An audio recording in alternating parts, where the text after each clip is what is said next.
Greetings and salutations, everyone. I hope you're all doing well today. Well, I've got a great couple of Dogman and a fantastic couple of Deerman encounters to share with you today. Before we get into these encounters, though, a couple links I'd like to share. First and foremost, I'd like to share with you Tromic's lead delivery system, home of the original 458 SOCOM, owned by Tony Remore. He's a true American. He designed an AR upper to be attached to your existing AR lower and blast 458 instead of 223 or 556. He designed this for our troops in the Middle East to stop truck bombs. Straight across the board, a 458 is going to stop a truck, it's going to stop the Dogman. Tromic's lead delivery system link is in the description below. And please check out some of Tony's other great products. Now on to my links. As you know, I rely on my Patreon, my PayPal, and my merch to help this channel to continue to grow and go. Those links are in the description below. I also have a second channel for creepypastas, fan fiction, and scary voice acting. Stories that don't fit on this channel. Now, if that's anything that you're into, follow that link and give those stories a listen. You may just like what you hear. I also started a GoFundMe page to help raise some money for urban exploration, cryptid hunting, and ghost hunting videos. So far, I have an EVP recorder and an SLS cam and some trail cams. I'm hopefully going to get out tonight and start doing some explorations. Now, I've taken enough of your time. Let's get on with these encounters. Shall we? Today's first encounter is a Dogman encounter. No, there's a lot of parts of the story that's going to seem familiar and a lot that doesn't. That's because this story has been told a couple times, and right now I'm giving you the full, detailed encounter. Here goes. I'm an outdoorsman and very experienced in hunting, camping, hiking, and general survival. I'm very familiar with wildlife, especially locally. I was charged by what I believe was a cryptid called the Dogman. It charged me and my cousin. It was not a bear. A bear can't move how it did. It was not a normal wolf, as they can't comfortably run on two legs, whereas what charged us seemed natural as a biped. This happened around June or July of 2007, and I believe I was around 17 years old, but knowledgeable of the outdoors. My family used to own a cabin in northwest Wisconsin. I basically grew up there in the summer. I knew the woods well, but at night it was wise to stay in the cabin or at least by the bonfire by the beach, because of the bears, wolves, and cougars. One of the creepiest things was if you were having a bonfire, the tree line was visible from the fire pit and beach, and at night you always felt like you were being watched from the tree line. But during the day, the woods always seemed normal, not so creepy. That is, until this incident.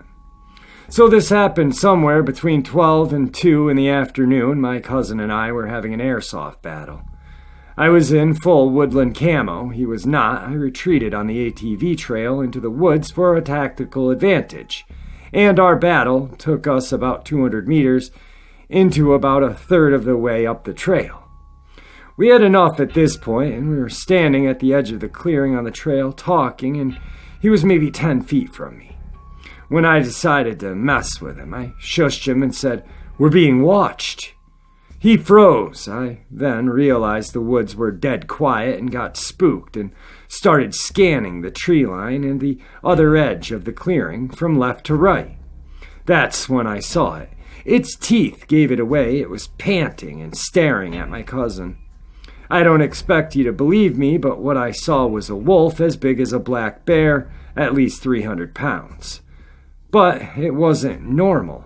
This wolf was on two legs, crouching next to a tree with its arm, grasping the tree, grasping with a clawed hand. It had reddish-brown fur. I told my cousin we have to go, and the next thing I know, he was sprinting, and I looked back at the creature who had locked on and sprinted a few steps on 2 feet. I turned and ran when it looked like the creature was dropping to all fours. It charged us and sounded right on our asses, barreling through the brush. But for whatever reason, let us go when we broke out of the tree line and headed for the cabin. What stuck with me the most was the sheer size. It appeared to be nearly 7 feet tall when upright. It should have had front paws, but it appeared to have large clawed hands. Now I'm not sure how to explain it rationally. I've heard wolves will occasionally kind of walk upright, but as far as I know, they can't sprint on 2 legs, nor do wolves get that big. Black bears waddle on 2 legs. The closest description is silly, a werewolf or a dogman. I have no idea what this really was. Today's second encounter. I was driving west on Morgan Run Road, near Lubeck Lane on Monongahela County, West Virginia. This is close to Cheat Lake. It happened on June 8th, around 7:30 p.m. I was on my way back to my friend's home. After I drove past Lubeck Lane, I noticed a tall figure move out and then back into the trees. I wasn't driving fast, so I got a good look at it, though it's still hard for me to believe what I saw. It turned back and looked at me. I swear it was a wolf standing on 2 legs. The head was huge, with dark, long hair. The body was almost like a powerful man, but it still had the characteristics of a wolf. I didn't get a really great look at the legs, but they were definitely shaped like a wolf's. Very muscular arms with human-like hands and very long fingers or claws. When it looked at me, the eyes seemed to twinkle or shine as its head moved. The face was the face of a wolf, same snout, ears, and thick neck. I believe it had something in its right hand, but its body blocked it from view. It just looked at me for a few seconds, then took a few steps into the brush, and that's all I saw. I haven't talked to anybody about this, but I'd be interested if anybody else has seen anything like this in this same area. Today's third encounter is another Alberta Deerman encounter. Fairy Point Valley. Who doesn't love a nice and relaxing Sunday afternoon at the cusp of fall? Harvest season, the season of gathering all that has been sowed, but sometimes the wildlife also gathers what they need to survive. This too can be said of the Deerman, who had been seen throughout the area, and this time around it was spotted by a father and daughter who were spending some time together fishing. Now, the fish don't really bite that much in this area, but it's a place where one can unwind and forget the worries of everyday life. Though this sighting is somewhat of a strange one, as it was reported that the Deerman was drinking, and how it drank was just what you'd expect. But before I dive into it, the father and daughter were on the other side of the body of water. As they were fishing, they spotted some strange movement coming from the other side. It drew the attention of the daughter, who pointed it out to her father, thinking it may have just been another fisherman or perhaps someone just going for a walk. It was until they noticed something wasn't right and witnessed the elusive Deerman. They described it as having had the lower half of a man and the upper half of a deer. It was on its hands and knees and drinking water as it was going out of style, the type of drinking that is described as an athlete after scoring a goal. As they watched in amazement, the Deerman quickly bolted its head and scanned the area. It sensed them, and they knew it. Its mannerisms were like of a wild deer. Slowly it stood up and let out a snort. Not knowing what to do, the father and daughter just stood there and watched in amazement. Then, just as quickly as it appeared, it bolted away. They didn't know what they had just seen, but they knew it was not normal. Its mannerisms are like that of a wild man crossed with a deer. Sightings in the area roughly around are on the rise, and though in the beginning they've been isolated to just a certain spot here and there in Alberta, But now it's almost as if the unknown species is beginning to make its rounds in central Alberta. Is this a variation of Bigfoot, perhaps? I can't say for sure, but more sightings like this and those are being reported. It may be some time to seek protection rights for them. Today's fourth and final encounter is a Deerman encounter, yet again from central Alberta. The hamlet of Muir is located in Lacombe County in central Alberta and in junction with Highway 50 and 21. It was incorporated as a village in 1870 and soon its numbers dropped, giving it the title of a hamlet. The community is small and it's the type of place where everyone knows each other's business.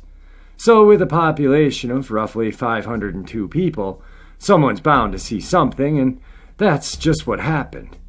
During the early mornings of a cool spring morning, when a thick fog forged through the countryside and soon blanketed the landscape and gave off an eerie feeling of the unknown. It was something that resembled the movie The Mist. Now, this report isn't based off the experience of a single person, but instead of a husband and wife, a church-going couple who were retired and who both worked for the county of Lacombe, and both couldn't believe what they had seen. As like they always did on that day, they ate together, had coffee, and decided to drive through the country, a tradition they've kept for the latter part of 20 years. On that fateful morning, the two drove through the fog and turned off the main Highway 50 and decided it'd be nice to change if they drove down Range Road 225. A decision that would soon lead them to the sighting of what they will never forget. While they drove slowly through the fog, they both claimed to have seen something move in and out of the fog with such great speed they couldn't have been a man. While they continued to drive, they could swear it looked like a deer, but it was too large to be a deer. Not wanting to scare the known skittish animal, the husband slowed to a stop and waited for a moment or two, in hopes of having it run away and not hitting it. Slowly, the husband began driving again and was forced to slam on the brakes as standing just a few feet in front of them was the Deerman. It stood perfectly still and slowly stood up on its hind legs, and it said to have towered over the car. Without a second thought, the husband slammed on the horn and stepped on the gas. The fear took hold of him, and he didn't want to have his life end, if it was in the cards or not. He didn't want to find out and was protecting the life of his wife as well. Just before his car was to make contact with the Deerman, it bolted into the fields covered by a thick fog. The couple had no idea what they saw and didn't stop until they reached their driveway. As night fell upon the hamlet of Muir, a couple were stuck with more questions than answers. They talked throughout the night and thought what they had seen was nothing more than a trick of the mind. Though in the morning they both believed what they had seen was the elusive Deerman. Since then, they don't drive through the country anymore. They also described the dead eyes that cut through them like a knife. They never believed in the Deerman, that was until that day, and now they wish they never had seen it. A part of you dies when you see something you thought never existed. This is a common trait of those who have seen such creatures. You begin to wonder if you've been lied to your entire life. The dead eyes of the Deerman. So many encounters with this Deerman describe those dead eyes, and its non-movement like a statue. This thing is just really, really creepy to me, and I love these encounters of it. It makes you wonder, like, has this creature been stalking the region of Alberta for that long? I mean, could it have been there during the 1800s, before? Or is it, like we talked about a couple of days ago, just from pollution. Evolution by pollution. Who knows? Anyway, I hope you guys enjoyed all of these encounters. And like I said, on the first encounter of the Dogman, it's going to sound familiar, but there's a lot more detailed to mine. Now with that, guys, I've got some great encounters coming up. Vietnam War story with cryptids that are very, very dangerous and unusual. Anyway, guys, I bid you farewell.